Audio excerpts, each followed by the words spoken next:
They thought she was alone. They thought no one would stand up to them. But they had no idea who her husband was, or what I was capable of when someone messed with my family the first time we saw the neighborhood. Emily and I thought we'd found peace. After 20 years of service in the Navy SEALs, all I ever wanted was quiet. A clean lawn. Some trees.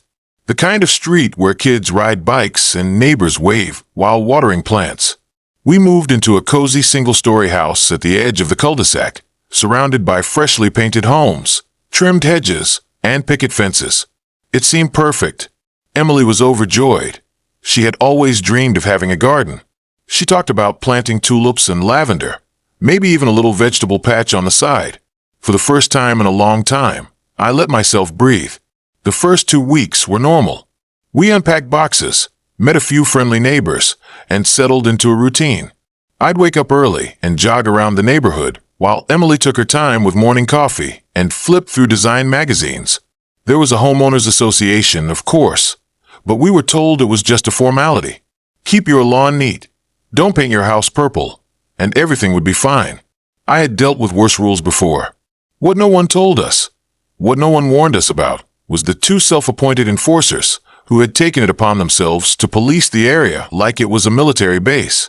Their names were Greg and Vince. At least, that's what I found out later.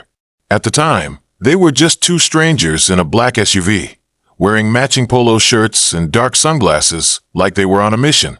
It was a Thursday morning when everything changed. I had gone out to run a few errands, picking up supplies from the hardware store and grabbing lunch for Emily. She stayed back to work on the front yard. She had bought some rose bushes, yellow and pink, and was gently digging holes near the edge of our lawn. She even brought out a small speaker to play music while she worked. The sun was out, birds were chirping, and everything seemed picture perfect. Until the black SUV pulled up. They didn't introduce themselves. They didn't even greet her. Just stepped out, looked around like they were inspecting a crime scene, and pointed at her garden tools. "You can't plant those there," the taller one barked. Emily blinked, confused. "I'm sorry," she asked, brushing dirt from her gloves. "This is against HOA guidelines," the second one said. "You didn't submit any landscape plans." Emily, being Emily, stayed calm. She explained she had read the rule book, and that flower beds along the front were allowed, as long as they didn't block walkways or grow over fences. She was right, of course. But they didn't want to hear it.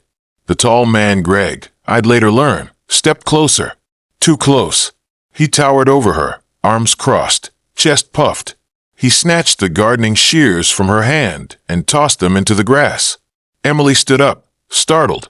"Excuse me, that's mine," she said, trying to remain polite. That's when he shoved her. Not hard enough to injure, but hard enough to send a message. Emily stumbled back onto the mulch, catching herself with one hand while her other hit the dirt. "You're lucky we don't find you today," he muttered, then turned to Vince. "Let's go.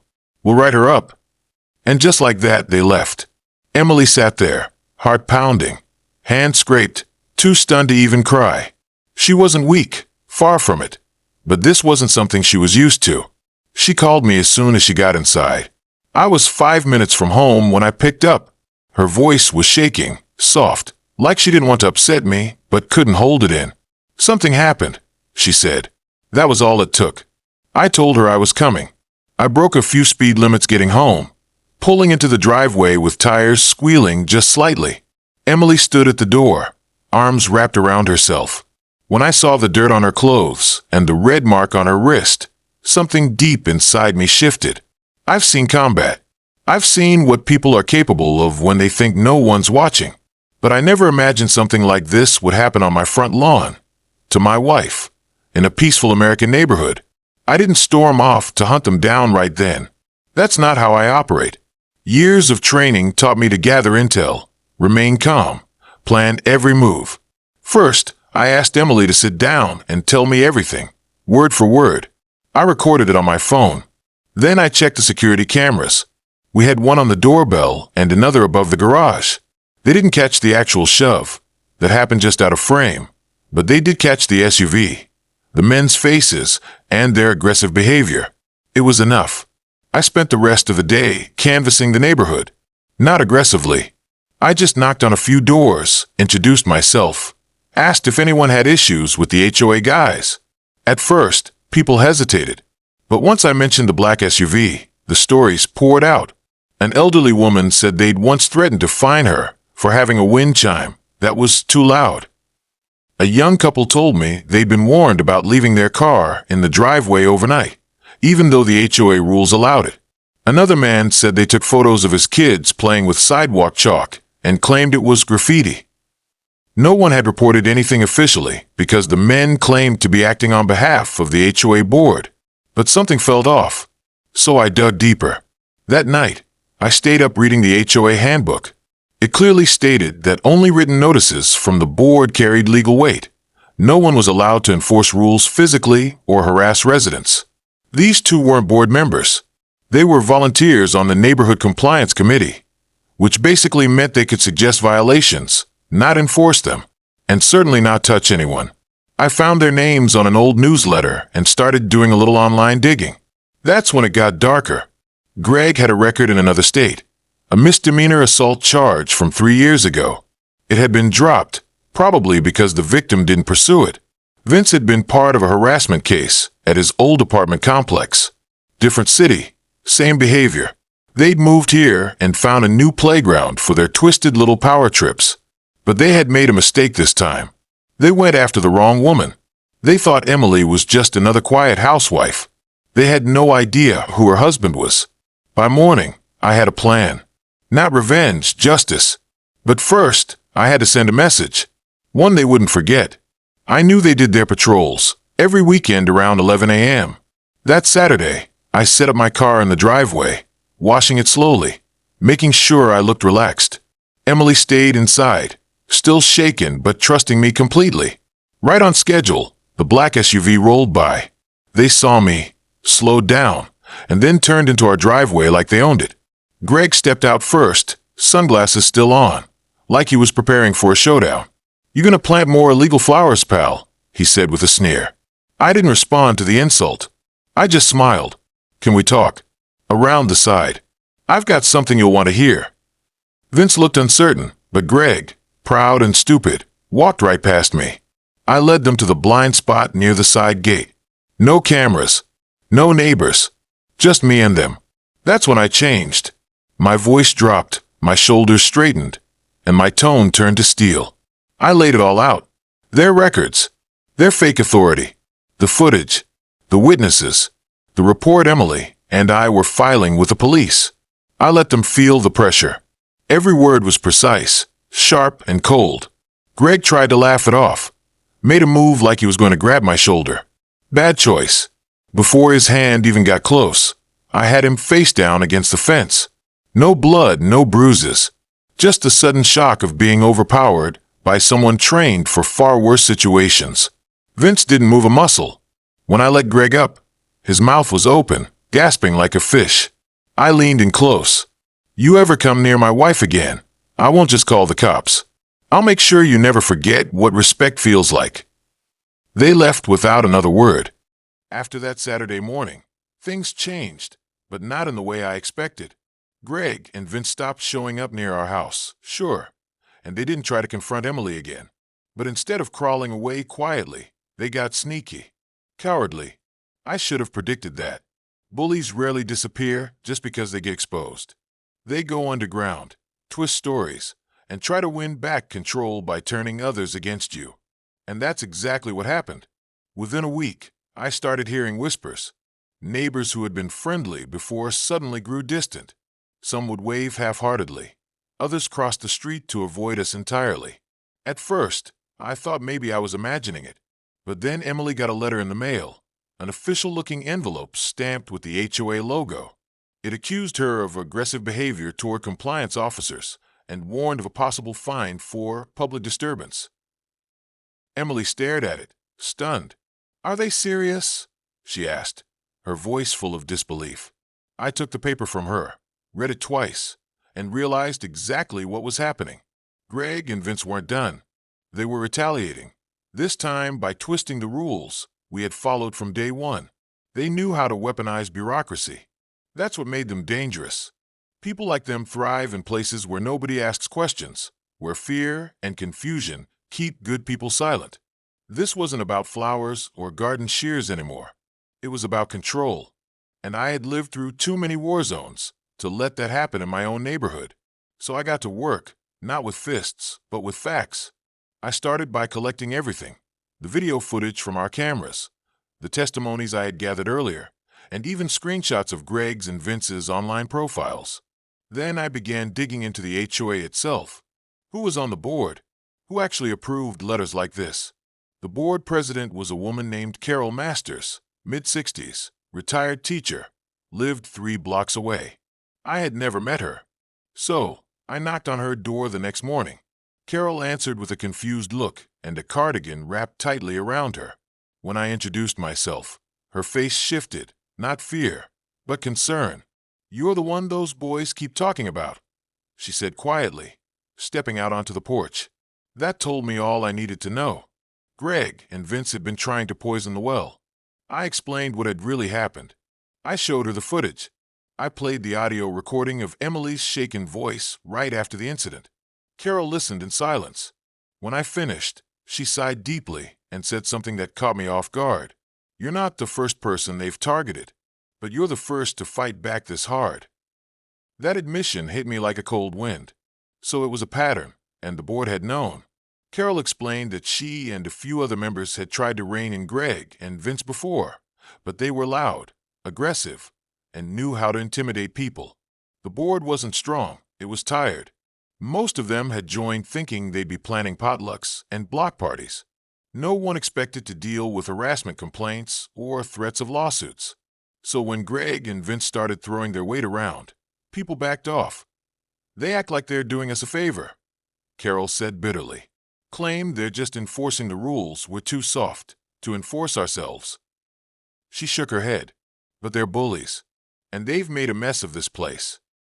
I told her I wasn't afraid of them, and that I was willing to help. Not just for Emily, but for every other family they'd scared into silence.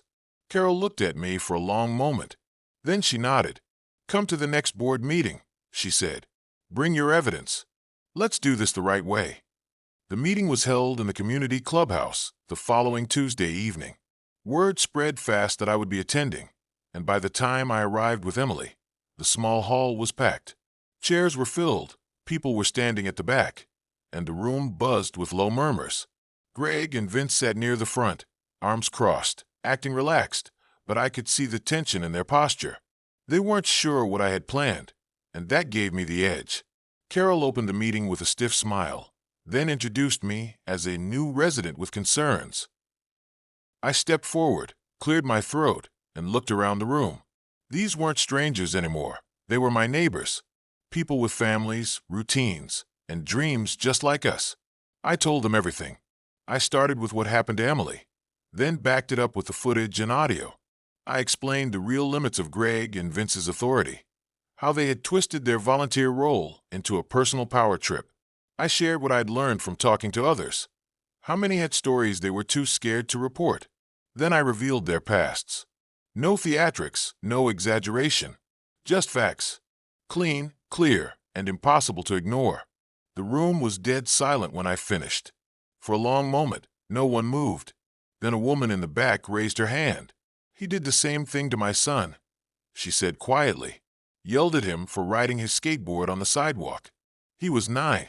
Another man stood. They threatened to fine me for having my truck parked for too long while I unloaded groceries." One by one, voices joined in, some angry, some shaking, but all finally speaking up. Greg and Vince tried to talk over them, to defend themselves, but Carol shut them down. "You've had your say," she told them sharply. "Now it's our turn." By the end of the night, the board voted unanimously to suspend Greg and Vince's volunteer status.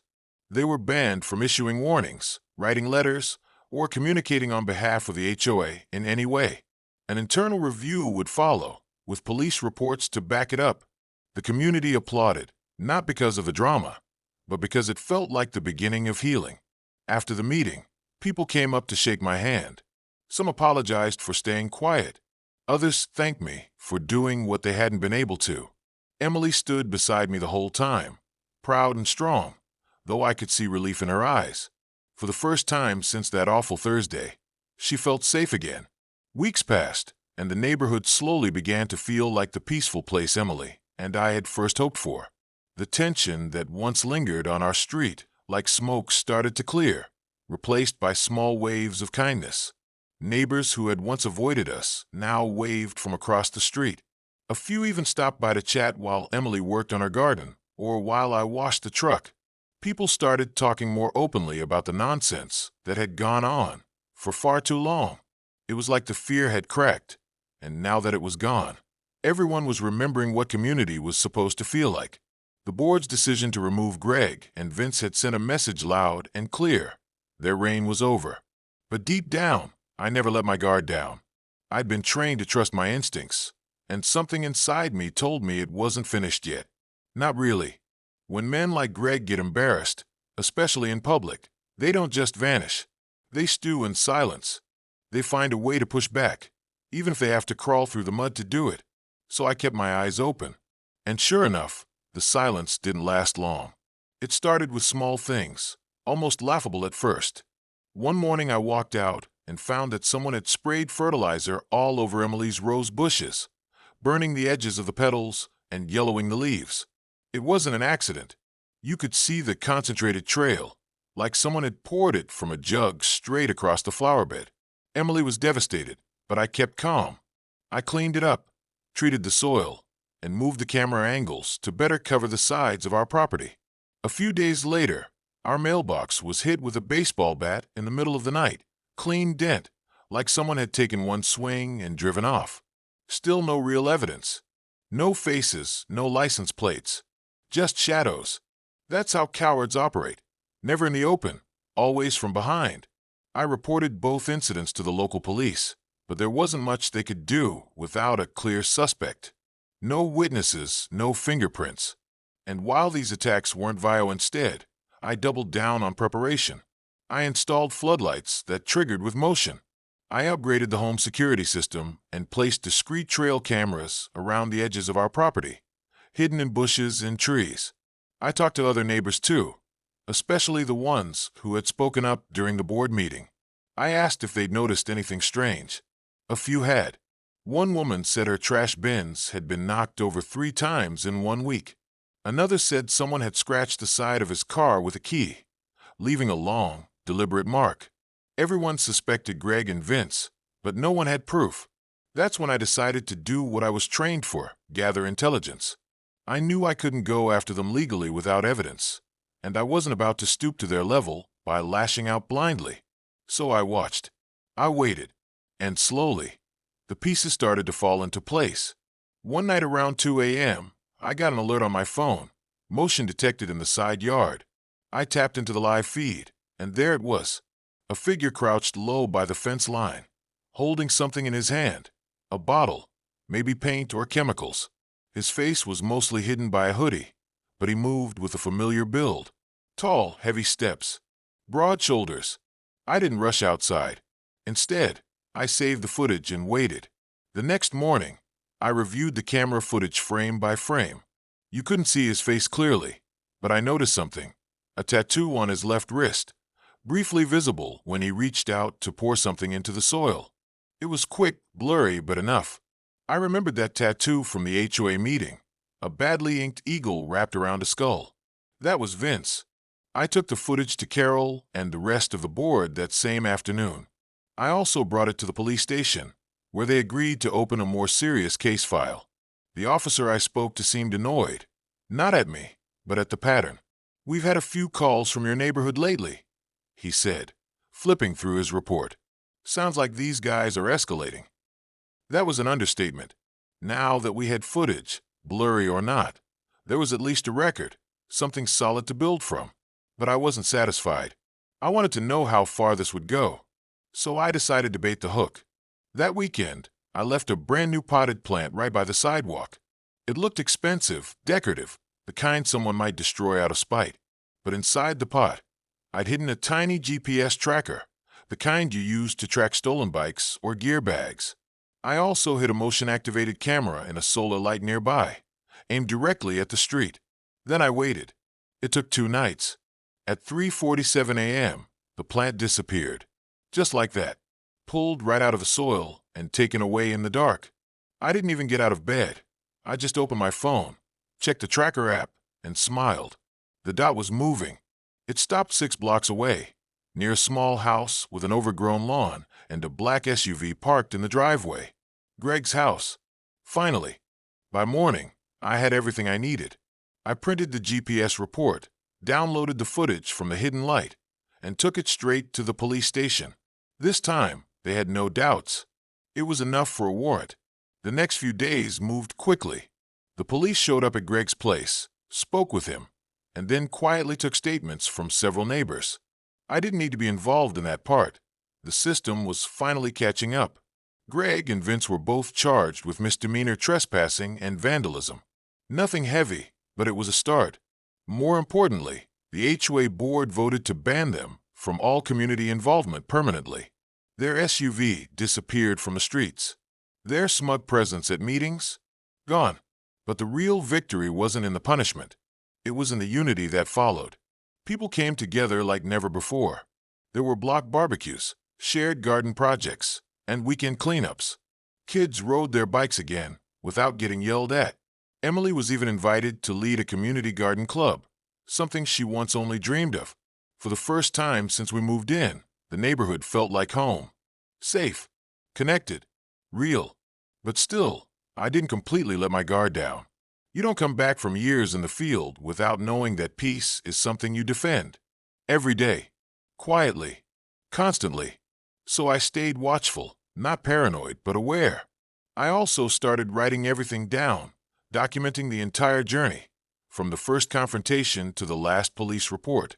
Maybe one day I'd publish it, or share it with other communities dealing with the same kind of poison. People think bullies disappear after school, but they don't. They grow up, put on polo shirts, and hide behind fake authority. The only way to stop them is to stand up, with truth, with patience, and sometimes with the quiet strength of someone who's seen worse and knows better. Emily asked me one evening if I regretted any of it.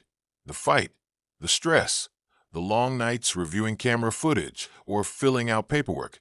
I looked at her, her hands in the soil, her flowers blooming again, and said no, not 1 second, because protecting peace is never a burden. It's a responsibility. And now, that peace belonged to everyone on our street. But I knew it wasn't over. People like Greg and Vince don't give up easily. They retreat, regroup, and try again. I'd seen that pattern before, in places far more dangerous than this. So I stayed alert. I made sure our cameras were upgraded, that every report was filed and documented. I worked with Carol and the board to create a new Community Standards Committee, one with real oversight and clear boundaries. More residents joined once they saw it wasn't just about rules, but about fairness and respect. And through it all, Emily kept planting. Every morning, she'd be out front in her sun hat, humming softly as she dug in the soil, trimming leaves and watering her growing garden. Roses, lavender, peonies, all lined up in beautiful rows. Neighbors stopped to admire her work. Some even asked for gardening tips. Life began to feel normal again. Not because the trouble had vanished, but because we faced it head-on and stood our ground. Still, I couldn't shake the feeling that Greg and Vince weren't done. Something about the way they left that meeting, not with shame, but with a look I'd seen before, made me uneasy. That quiet, simmering resentment. The kind that waits for the right moment to strike back. And if that moment ever came, I would be ready. Not just as a husband, not just as a neighbor, but as someone who had seen the worst in people and refused to let it win. For a while, things were finally calm. The kind of calm that feels earned, not given. Emily's garden was thriving again, and so was the neighborhood. People smiled more, came out of their homes, and actually enjoyed each other's company. Kids played in the streets. Seniors took morning walks without fear of being scolded for having the wrong kind of mailbox. It was like the place had come alive after years of being smothered under rules that no one even remembered voting on. I thought maybe, just maybe, this was the end of it. Greg and Vince had been exposed. The board had acted, and the community had stood up for itself. But peace, as I learned long ago, is never permanent. It must be protected.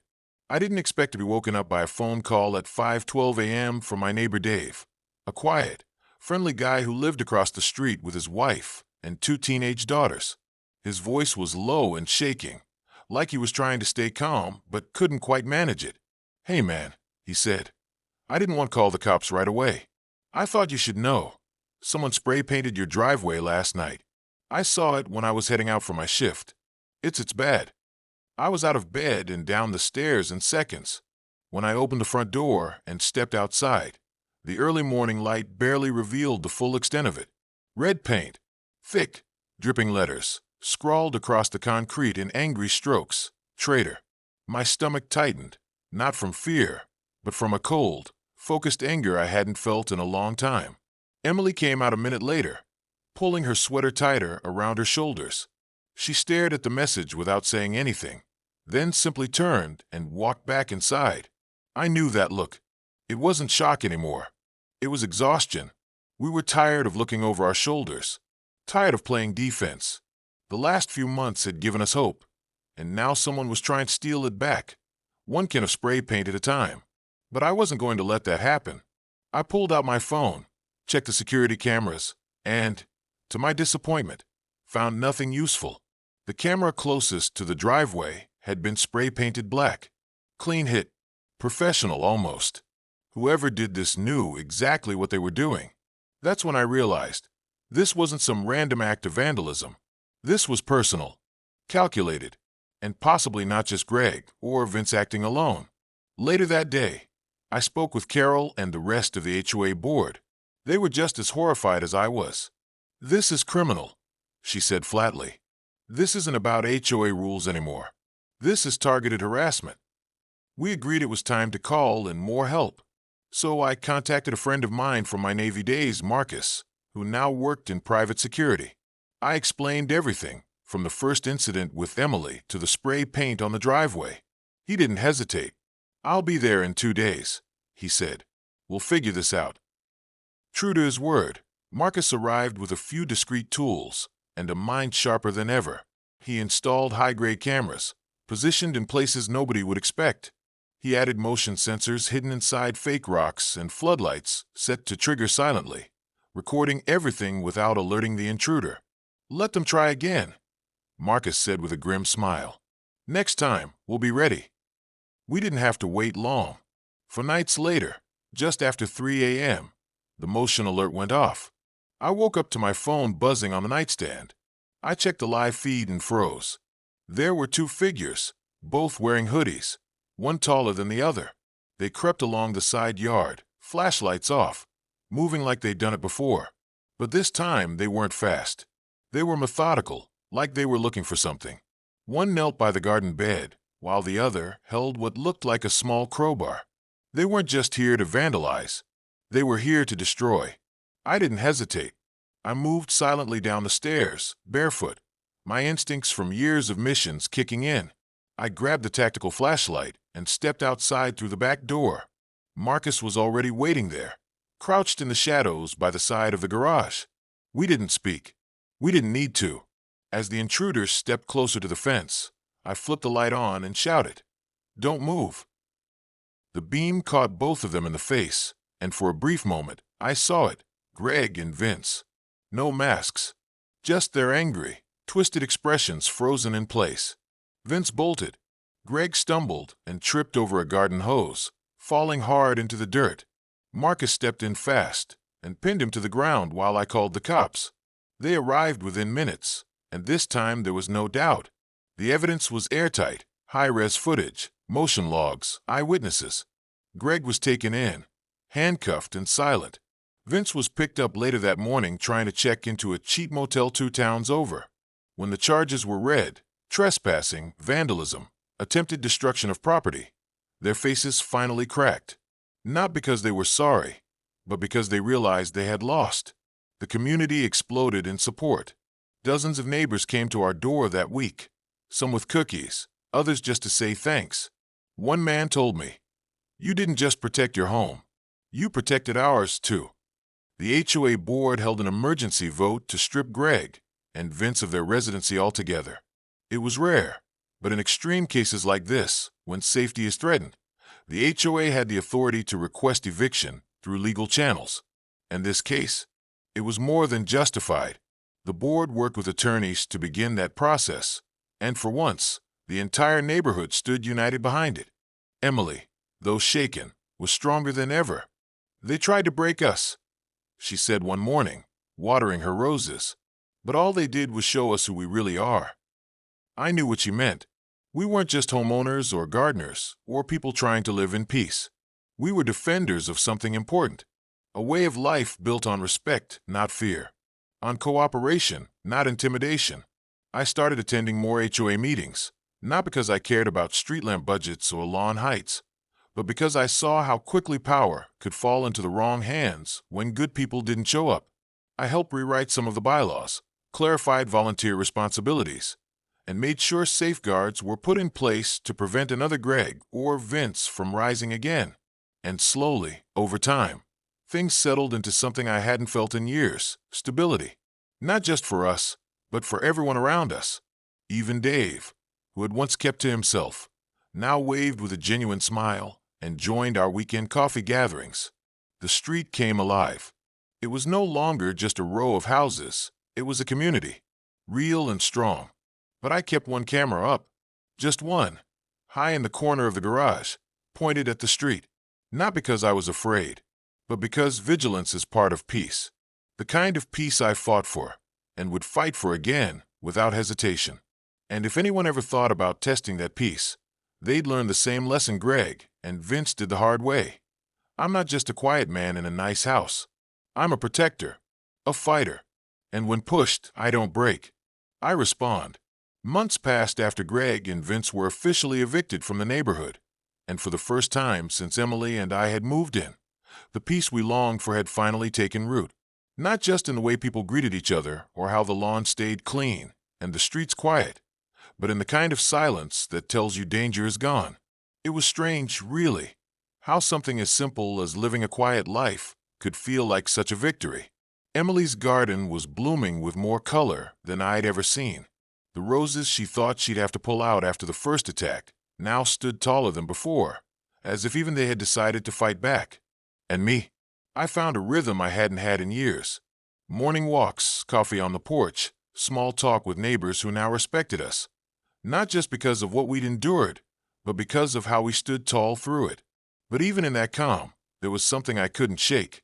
I kept thinking about the people out there who were still living under the boots of men like Greg and Vince, people who hadn't found their voice yet.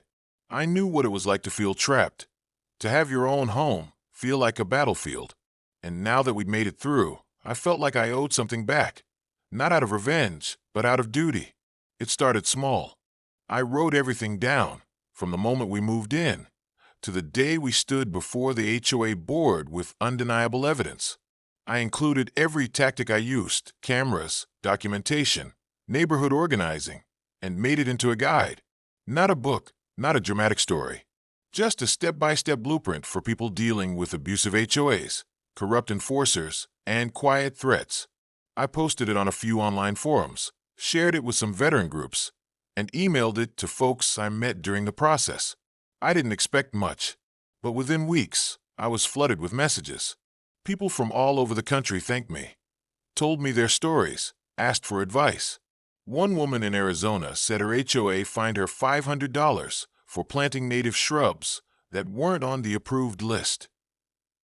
A man in Florida said his HOA board president was the brother-in-law of the local mayor and had been using fear to keep people silent for years. The stories were endless, different locations, same tactics, same fear. That's when I realized Greg and Vince weren't the disease. They were just symptoms. This problem ran deeper. And if I could help others fight back, maybe what we went through had a bigger purpose. So I kept going. I started a small website. Nothing fancy, just a simple homepage, the downloadable guide, and a place for people to share their own stories. I called it Stand Your Ground, HOA Defense Network. The name felt right. Within a few months, it grew beyond what I expected. Other veterans joined in, offering to help people in their own cities. A retired cop from Michigan shared how he helped expose fraudulent budget reports in his HOA. A former lawyer from Texas offered free consultations to families being bullied with illegal fines. It became a movement, quiet but strong. No politics, no drama, just support and truth.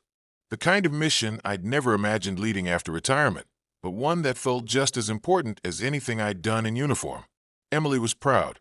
She often said, "You turned something meant to destroy us into something that helps others." And she was right. Our home had become more than a house. It became proof that when you stand your ground with dignity and courage, you can turn fear into strength. But the past wasn't done with us just yet. One rainy afternoon, nearly a year after the final confrontation, a letter arrived. It was addressed to me in shaky handwriting. No return address. I opened it carefully and read the short note. "You think it's over, but people like you always make enemies. Watch your back." No name. No signature. Just that. I didn't tell Emily at first. I didn't want to worry her, but I took it seriously. I turned it over to the local police, who opened an investigation, though they admitted there wasn't much to go on. That night, I walked the perimeter of the house twice. Not out of fear, but out of principle. My home was sacred. Anyone who tried to threaten it again would find out I hadn't gone soft. I had just become sharper, more focused, and this time I had a whole network behind me. Still, the letter reminded me of a simple truth. Evil rarely goes away forever. It hides, regroups, changes faces. That's why good people have to remain ready. Not paranoid, just prepared. The police later confirmed that they believed the letter came from someone connected to Greg's past, maybe a friend, or someone who'd quietly benefited from the control he once had over the neighborhood. Either way, there was no direct threat, no reason to panic. Still, I used a moment to remind the board and the neighborhood why we had to stay alert.